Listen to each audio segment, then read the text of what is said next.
오늘 하나님 말씀은 마가복음 6장 45절에서 52절까지입니다. 예수께서 즉시 제자들을 재촉하사 자기가 무리를 보내는 동안에 배 타고 앞서 건너편 베데사로 가게 하시고 무리를 작별하신 후에 기도하러 산으로 가시니라. 저물어 배는 바다 가운데 있고 예수께서는 홀로 물에 계시다가 바람이 거스름으로 제자들이 힘겹게 노젓는 것을 보시고 밤 사경쯤에 바다 위로 걸어서 그들에게 오사 지나가려고 하시매 제자들이 그가 바다 위로 걸어오심을 보고 유령인가 하여 소리 지르니 그들이 다 예수를 보고 놀람이라. 이에 예수께서 곧 그들에게 말씀하여 이르시되 안심하라 내니 두려워하지 말라 하시고 배에 올라 그들에게 가시니 바람이 그치는지라. 제자들이 마음에 심히 놀라니 이는 그들이 그 떡 떼시던 일을 깨닫지 못하고 도리어 그 마음이 둔하여졌음이로라. 아멘. 성도 여러분들을 너무너무도 사랑하시는 우리 아버지 하나님께서 이 모든 기도의 제목들을 다 기억하시고 꼭 들어서 응답해 주시며 응답의 열매로 풍성하게 성도 여러분의 삶의 자리에 채워주시기를 간절히 축복합니다. 성도 여러분, 오늘 우리 11월 들어서 두 번째로 맞이하는 주일 아침입니다. 이제 가을이 깊어져 가고 있습니다. 우리들도 이제 추운 겨울을 준비하는 모습으로 신앙생활 더욱 힘써야 할 때입니다. 날씨가 더욱 추워지면 추워질수록 우리의 신앙은 더욱 깊어져야 하겠고 신앙생활도 더욱 부지런하고 힘쓰며 주님을 향해서 가까이 다가가는 그런 신앙의 믿음의 모습이 되어야 할 줄로 믿습니다. 추운 날씨 속에서 하나님께서 더욱 따뜻한 하나님의 품속으로 우리 모두를 성도 여러분들의 가정을 자녀들을 모든 하시는 일들 끌어안아 주시기를 간절히 축복합니다. 성도 여러분, 시편 10편 1절을 다 같이 읽겠습니다. 여호와여 어찌하여 멀리 서시며 어찌하여 환난 때에 숨으시나이까. 다윗의 시편입니다. 다윗이 고난과 시련, 환난 이런 일들을 만났을 때 하나님이 자기에게서 멀리 계신다 이렇게 생각을 했고 또 환난에 지금 이렇게 엮여져 가지고 참 어렵고 오른당한데 그때 하나님이 도무지 아는 척을 안 해주신다. 이게 숨으시니까 안 계신 것처럼 숨고 내게 왜 하나님께서는 다가오시지 않느냐라고 하는 그런 내용으로 탄식한 그런 내용의 말씀입니다.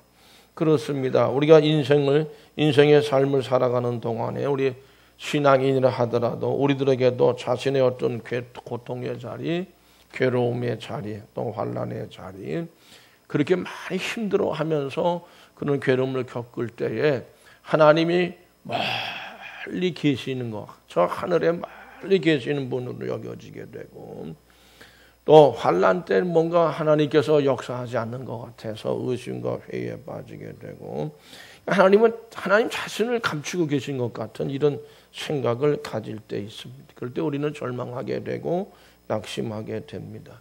외로워지게 되지요. 하나님이 나와 같이 계신 줄 알았는데 안 계신 것 같으니까 어찌할 바를 몰라서 당황해하고 쩔쩔매는 그런 때가 있습니다. 그러나 오늘 말씀에서 하나님께서 우리에게 주시는 소망이 있습니다.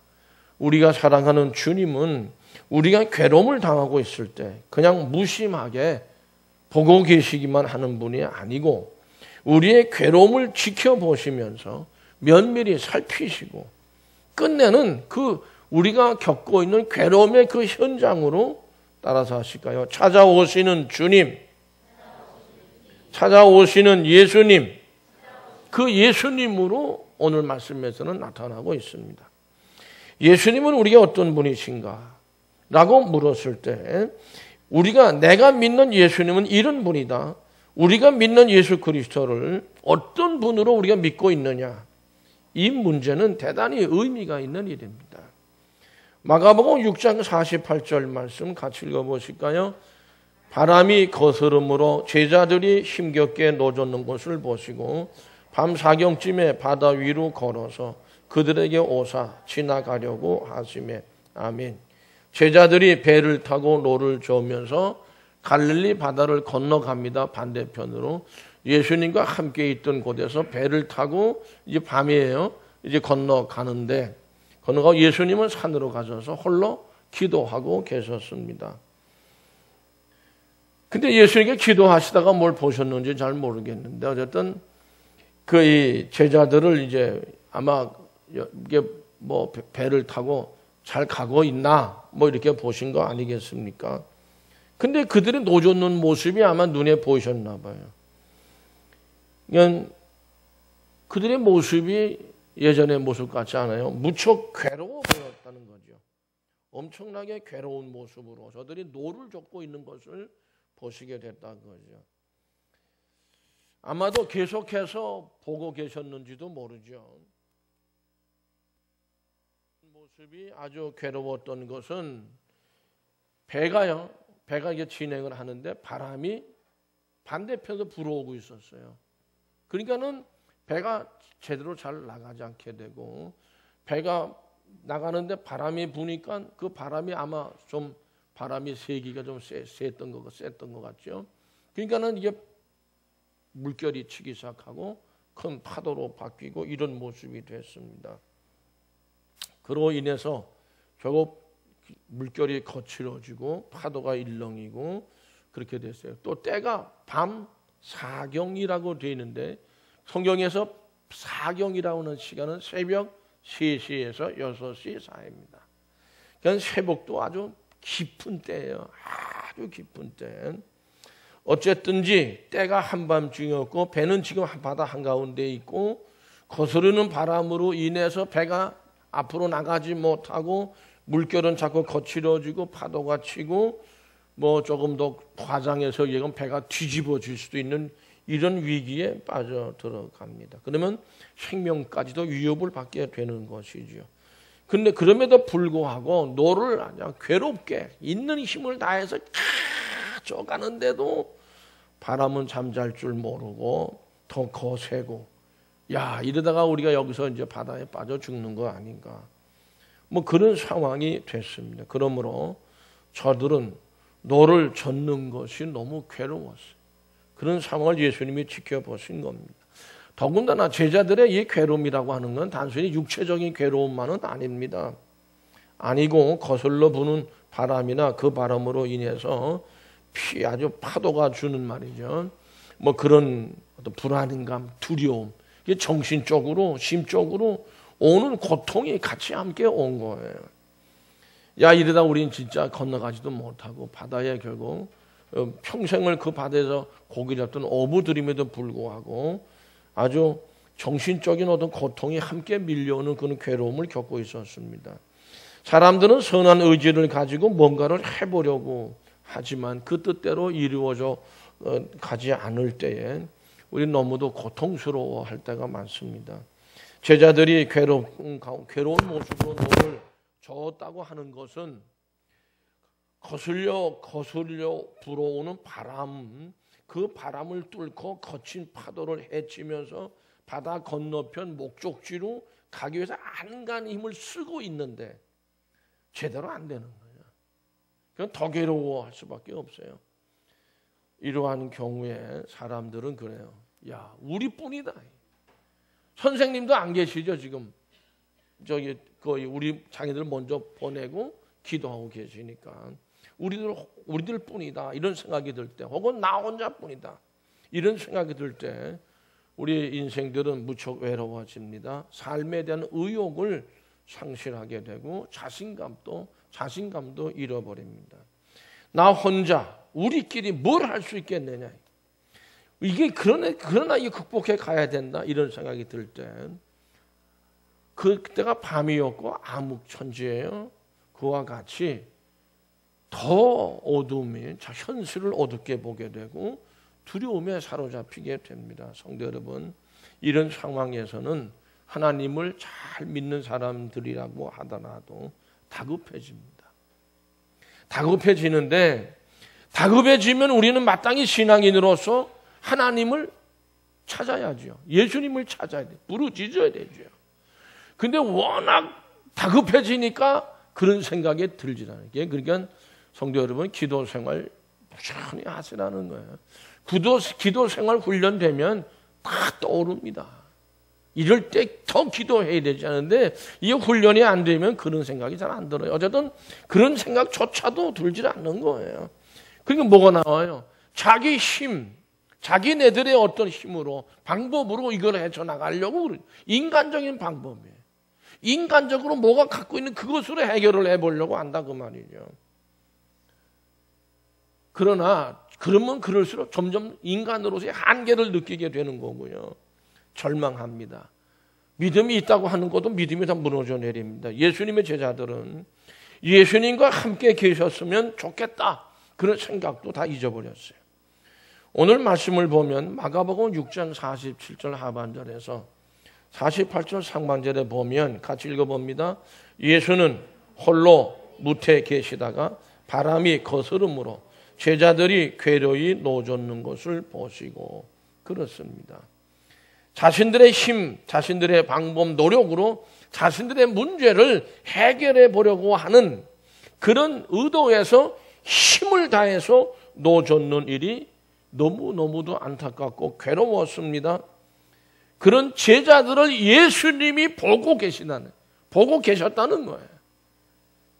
성도 여러분, 주님께서는 우리도 마찬가지, 우리의 삶의 모습을 우리가 고통과 괴로움, 시련, 아픔 속에 빠져든다고 하더라도 어둠 속에 갇혀 있어서 두려움으로 벌벌 떠는 그런 상황에서도 하나님께서, 주님께서는 우리를 지켜보고 계신다는 사실을 믿으시면 아멘, 꼭 기억해야 됩니다.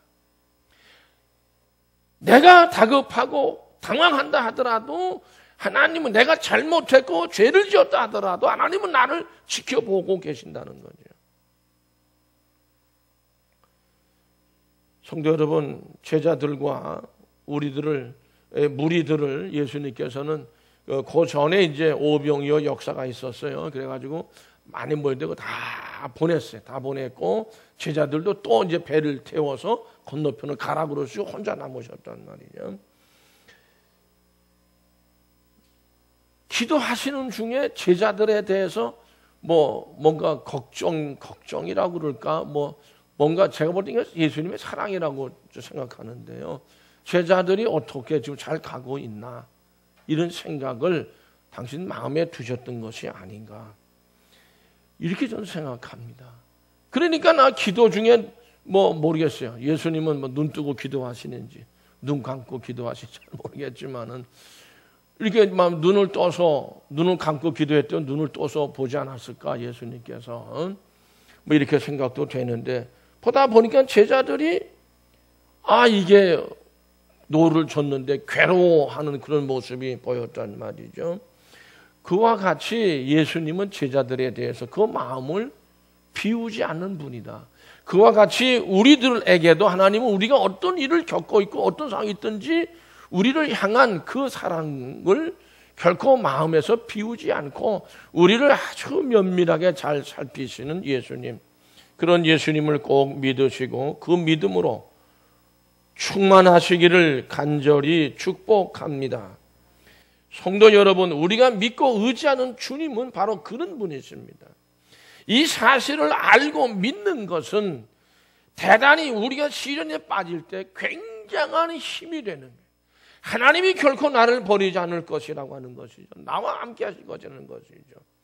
오늘 본문 말씀 사건이 있기 전에 아까도 잠깐 말씀드렸습니다만은 오병이어의 사건이 디베레아 언덕에서 5,000명이 넘는 사람들이 물고기 2마리하고 떡 5덩이로 배부르게 먹었던 사건이 있었어요. 그때 우리 같은 사건을 얘기하는 기록이 요한복음에 있는데, 요한복음 6장 15절에서 보면 같이 읽어보십니다. 그러므로 예수께서 저희가 와서 자기를 억지로 잡아 임금으로 삼으려는 줄을 아시고 다시 혼자 산으로 떠나가시니라. 아멘. 예수님께서 오병이 역사하니까 거기에 모였던 수많은 사람들이 예수님을 그냥 임금으로 옹립하려고 하는 이런 시도들이 있었다는 거예요. 이런 분이 임금이 되시면 굶주리고 할 이유가 없다. 언제나 배부르게 해주지 않겠느냐. 뭐 그런 생각이 있었는지는 모르겠지만 되게 뭐 그랬을 것으로 생각이 됩니다. 그러니까 당신을 잡아서 임금으로 삼으려고 하니까 혼자 산으로 떠나가시고 다 그 전에 먼저 다 헤어지게 했어요. 그 많은 무리를 다 가라고 떠나보내고 그 다음에 제자들도 또 그러니까 제자들도 그런 마음이 있었던 거예요. 배를 태워서 건너편으로 보내고 분리시켜버리고 만 거죠. 예수님을 임금으로 삼으려고 하는 것이 예수님에게 굉장히 부담이 됐고 굉장한 어떤 그 어려움으로 여기시다 보니까 기도하러 혼자 산으로 가셨다. 성도 여러분, 그러한 예수님께서 기도에 얼마나 몰입을 하셨겠어요? 이건 아닙니다, 하나님. 하고 당신의 사명 십자가를 져야 되는 그 사명에 대해서 기도하지 않으셨겠습니까? 거기에 전념하셨던 거죠. 그럼에도 그렇게 전념해서 기도하시면서도 제자들에 대해서 우리가 쉽게 생각하면 신경을 굉장히 쓰고 계셨다. 굉장한 관심을 놓지 않고 계셨다는 거죠. 이것은 주님의 사랑이라고 저는 생각합니다. 성도 여러분, 예수님께서 지금 이 시간 여러분들을 제자들을 당신 마음에 두고 계셨던 것과 같이 여러분들을 마음에 두고 계신다는 사실을 믿으십니까? 믿음을 가지셔야 합니다. 지금 여러분들을 하나님께서 누구보다도 마음에 두시고 주님은 여러분들에게 관심을 갖고 세밀하게 여러분들의 삶을 살피고 계시다는 것이죠. 그 사실을 꼭 믿으시기를 축복합니다. 믿을 때에 바람이 아무리 거세고 비바람이 몰아치고 한다 하더라도 나를 지금 보고 계시는구나. 그럴 때 곧 평안의 은총을 우리가 받게 될 것이라고 생각합니다. 우리 주님은 예수님 자신의 문제가 아무리 심각하고 다급하신다 하더라도 주님의 백성을 잊으시거나 모른 채 하시거나 무관심해 하시는 그런 주님이 아니시라고 하는 것이죠. 뿐만 아닙니다. 오늘 말씀 보면 제자들이 괴로이 노젓는 시련의 현장을 목격을 하시고서는 어떻게 하셨어요? 기도만 하시는 것이 아니라 제가 보기엔 기도 중단하신 것 같습니다. 그 고통과 괴로움의 현장으로 찾아오셨어요. 물 위로 걸어오셔도 그 밤에 새벽 3시, 6시 사이에 걸어오죠. 제 생각에 굉장히 다급하게 생각하셨던 것이 아닌가. 이건 기적적인 일도 물론 일어났죠. 마가복음 6장 48절 말씀 같이 읽어보겠습니다. 다시 읽습니다. 밤 사경 즈음에 바다 위로 걸어서 저희에게 오사. 그렇습니다. 그 고통과 괴로움의 현장으로 찾아오신 주님, 그 주님을 믿으시고 꼭 붙드시고 그 가운데서 더욱 주님께 모든 것을 의지하시기를 간절히 바랍니다. 바다 위를 걸어오셨어요. 무서운 밤입니다. 풍파 속에 빠져 호족되고 있는 제자들입니다. 예수님은 기도를 너무도 중요한 그러한 기도죠. 어떻게 보면 인간적으로 보면 어떤 유혹을 받을 수도 있는 그런 문제들이에요. 그러나 괴로이 노를 젓는 제자들이 당신의 문제보다는 먼저였다 그거죠. 예수님은 제자들의 괴로움의 현장으로 오셨고요. 우린 여기서 우리 주님의 인간을 향하신 뜨거운 사랑을 발견하게 됩니다. 중세기의 교부였던 어거스틴은 이 부분에서 이렇게 말했습니다. 그는 풍랑을 밟고 오셨다. 인생의 모든 소란함은 다 그의 발밑에 둘 것이니 그리스도인들이여 왜 두려워하느냐. 이게 어거스틴이 한 그런 그 해석입니다. 예수님은 제자들이 괴로움에 아주 고통스러워 괴로워하고 있어요. 현장으로 찾아오시는 주님이시라는 거. 그래서 돌보시고 붙들어 주시고 보살펴 주십니다. 강건하게 하시고 모든 슬픔, 실망, 실패, 고민 맡아주시는 하나님을 믿으시면 아멘. 아멘. 우리 주님은 과거에도 지금도 우리의 미래에도 그런 사랑으로 우리에게 찾아오시는 예수님입니다. 반면에 현대라고는 이 시대를 사는 현대인들은 너무도 이기적이고 자기만 아는 삶의 행태를 가지고 있습니다. 자기 유익, 내 이익만을 위해 힘쓰고 있어요. 오늘날 우리 정치권에서 문제되고 있는 어떤 최아무개 어떤 그 양반도 제가 보기에는 적당히 그냥 먹고 끝냈으면 이렇게 안 됐을 것 같아. 너무해서 과유불급이라고. 그래서 이 지경 된 거 아닌가. 어쨌든 이런 생각이 좀 들기도 하는데요. 우리 주님은 그러나 우리 인간들은 그렇게 탐욕이 강하죠. 예수님은 그런 분이 아니십니다. 뜨거운 사랑으로 항상 우리를 보고 계시고 찾아오시고 우리를 돌보시고 우리를 지키신 주님 꼭 믿으시기를 축복합니다. 밤을 헤치고 거스르는 바람을 온몸으로 받으시면서 물결이 치고 거칠어질 정도면 바람이 세게 불었다는 거 아니겠어요? 그거를 온몸으로 받으시면서 찾아오신 겁니다. 거친 파도 물결을 밟으시고 찾아오셨어요. 물 위를 걸으시면서 제자들의 고통과 괴로움의 현장을 찾아오시는 분이 예수님이라고 하는 것입니다. 마가복음 6장 49절에서 50절 말씀을 다 같이 읽겠습니다. 제자들이 그가 바다 위로 걸어오심을 보고 유령인가 하여 소리 지르니 그들이 다 예수를 보고 놀랍니다. 이에 예수께서 곧 그들에게 말씀하여 이르시되 안심하라 내니 두려워하지 말라 하시고 아멘. 그렇습니다.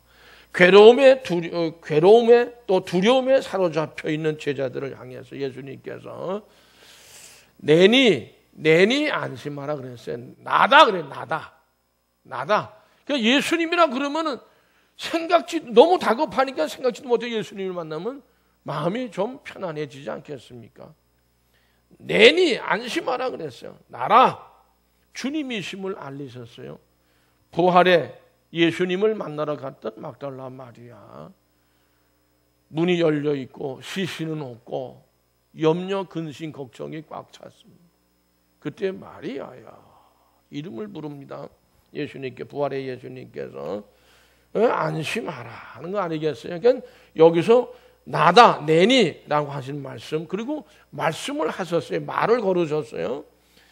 그 말씀은 안심하라는 것이었습니다. 지금도 유령인 줄 알았어요. 이 제자들은 예수님을 상상도 못한 거예요. 더군다나 무리도 이 새벽 3시 6시 이 사이에 상상도 못했어요.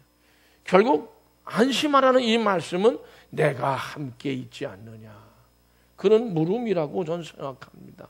성도 여러분, 하나님 예수님께서는 여러분들을 향해 여러분들이 안타까워하고 고통스럽고 너무 괴로워할 때 내가 함께 있지 않느냐 말씀하시는 예수님이신 줄로 믿습니다.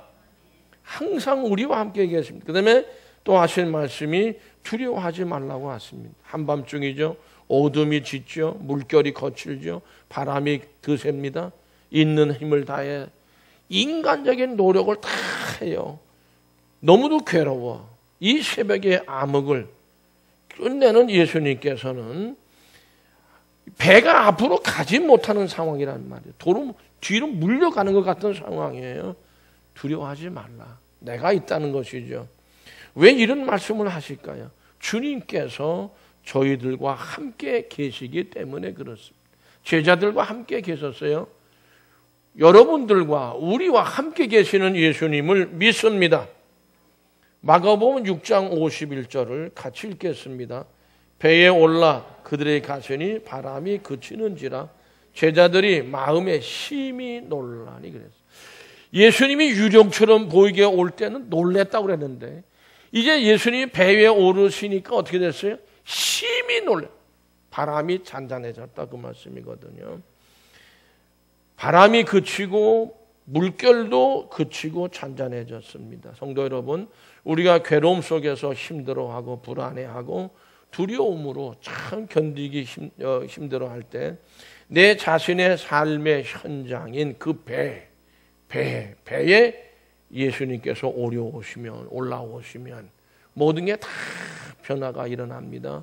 두려움으로 힘들어할 때 또 교회라고 하는 배가 있죠. 우리한테는 가정이라는 배도 있어요. 공동체입니다. 또 사업이라고 하는 그런 것도 있어요. 그런 배도 있습니다. 직장이라는 배도 있고 국가, 민족이라는 배도 있습니다. 거기에 주님이 찾아오실, 그 배 위에 올라오실 때 주님은 부활의 자리에서도 두려움 속에 있던 막달라 마리아에게 참 평안함을 주셨어요. 그리고 가서 전해라, 이게 갈릴리로 가라, 이게. 내가 그리로 간다. 얼마나 참 귀한 말씀이고 그 가운데 막달라 마리아는 확 얼굴이 펴진 거죠. 성경은 말씀합니다. 배에 올라 그들에게 가시니 바람이 그치는지라. 믿습니까? 믿습니까? 믿습니까? 믿으셔야 합니다. 믿음을 가져야 합니다. 믿으십시오. 제자들은 노젓는 괴로움에서 계속 저어야 하는 고통 속에서 평안을, 참 평안을 얻은 것입니다. 마태복음 28장 19절에서 같이 읽어보실까요? 볼지어다 세상 끝날까지 내가 너희와 항상 함께 있으리라. 믿으시면 아멘. 창세기 15장 1절 말씀을 같이 읽습니다. 아브라함이 두려워하지 말라. 나는 네 방패요 너희의 지극히 큰 상급이니라. 믿으시면 아멘.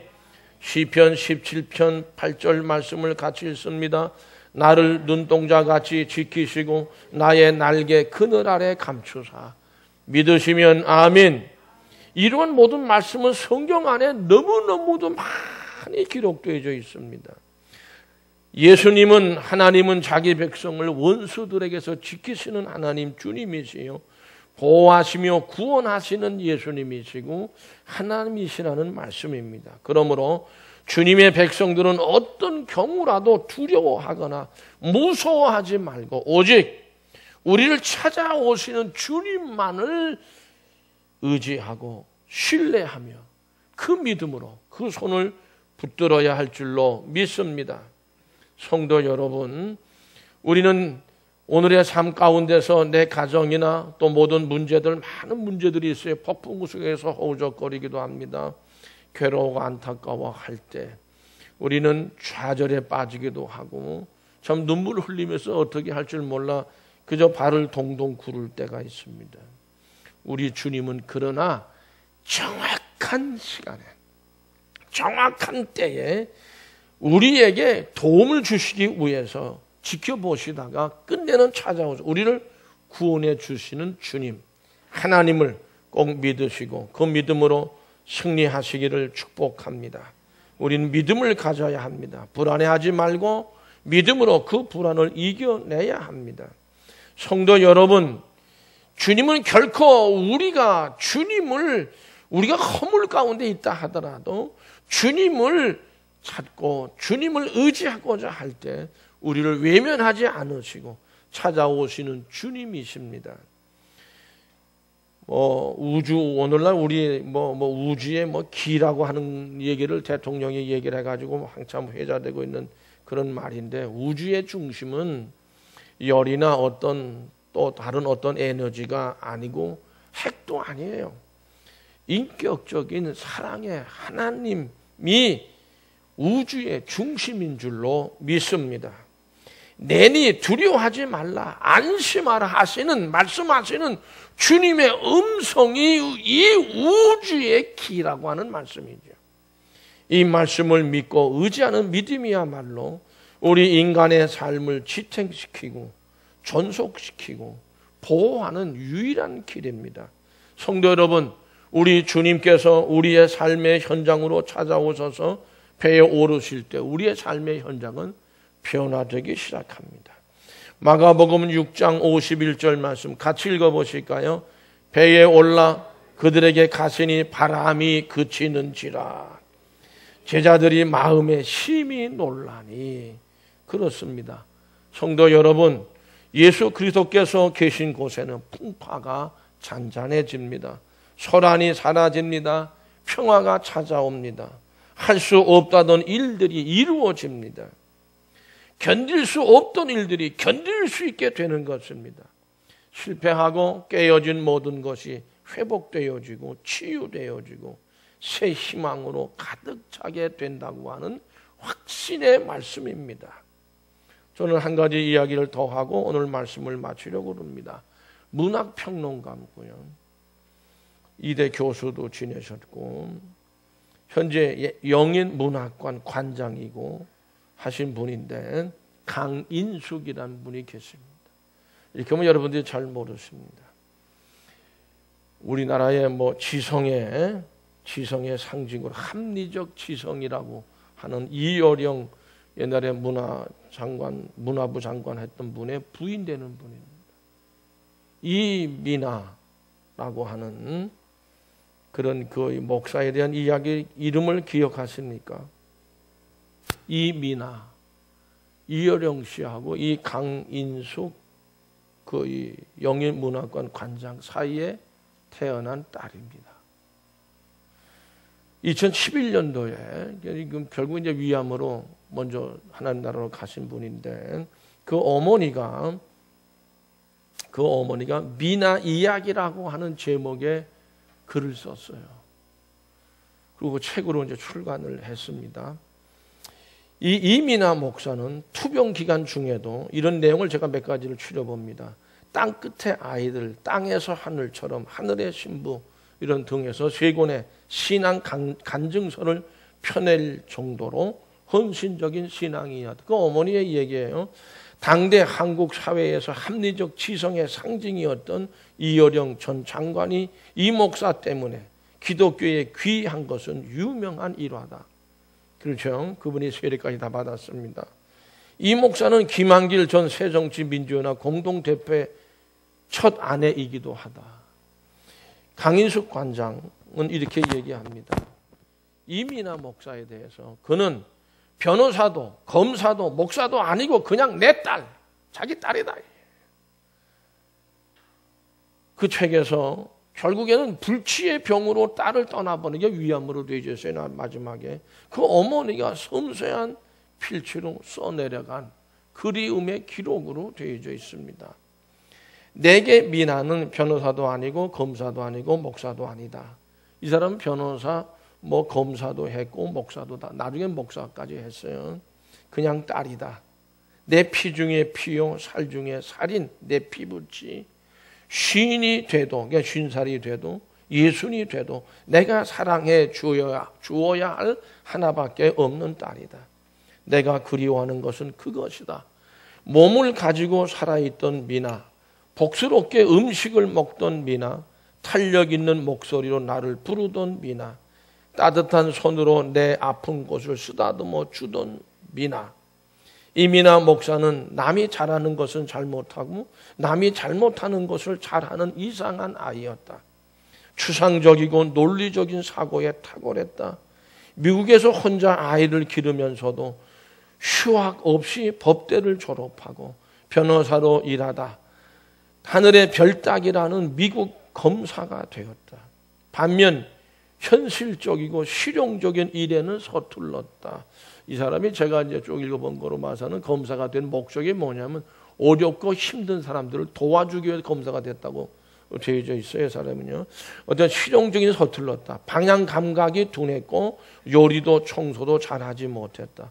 부모의 생일도 기억하지 못해 초여름에는 엄마인 강 관장에게 겨울에는 이 전 장관에게 생일 카드를 보내는 시기였다. 아마 이게 바꾸어서 보낸 것 같아요. 어머니 아버지의 생일을 잘 몰라가지고.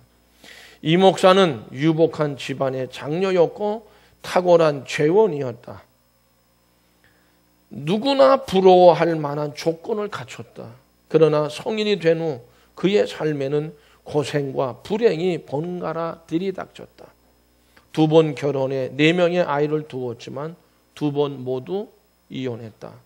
2007년 8월에는 돌연 큰아들이 뇌수막염에 걸려 먼저 떠났다. 시력을 잃을 뻔했고 갑상선 암이 2차례 재발했다. 거의 절망적인 상태였던 시력이 갑자기 돌아오고 갑상선 암세포마저 사라지는 기적을 체험하기도 했다. 강 관장은 고비마다 이 목사를 지켜보며 애를 태웠다. 제가 이 이야기를 하려고 좀 길게 앞에 설명을 한 겁니다. 그러나 강 관장은 먼저 간 딸을 원망하는 대신에 고마움을 느낀다. 삶을 마감하는 9개월이라는 마지막 세월도 우리 옆에서 앓다가 갔다. 제가 좀 설명을 더 붙이면 이어령 그 아버지가 후회하는 것 중에 제일 큰 후회가 뭐냐면 그 아이가 자기를 필요로 할 때 내가 없었다는, 자기가 없어, 아버지가 없었다. 삶을 마감하는 9개월의 마지막 세월도 우리 옆에서 앓다가 갔다. 너무나 고마운 일이다. 만약 우리가 도울 수도 없는 미국에서 외롭게 앓다가 갔으면 얼마나 더 가슴이 아팠겠는가. 이별을 앞둔 2011년에 가장 오래 같이 있어 준 것, 한국 땅에 묻혀 내가 찾아갈 무덤이 가까이 있는 것도 고맙고, 저는 요 길에 글에서 굉장한 감동을 받습니다. 고마움을 느낀다. 고마운 일이다. 내가 찾아갈 무덤이 가까이에 있는 것도 고맙고, 모든 게 고맙고 감사. 성도 여러분, 다음 주일은 추수감사 주일로 지킵니다. 어떤 삶의 풍파와 아픔이 찾아와도 내니 두려워 말라, 안심하라. 말씀하시는 주님의 그 음성을 굳게 붙드시는 여러분들이 되시기를 축복합니다. 기도하시겠습니다. 우리 아버지요,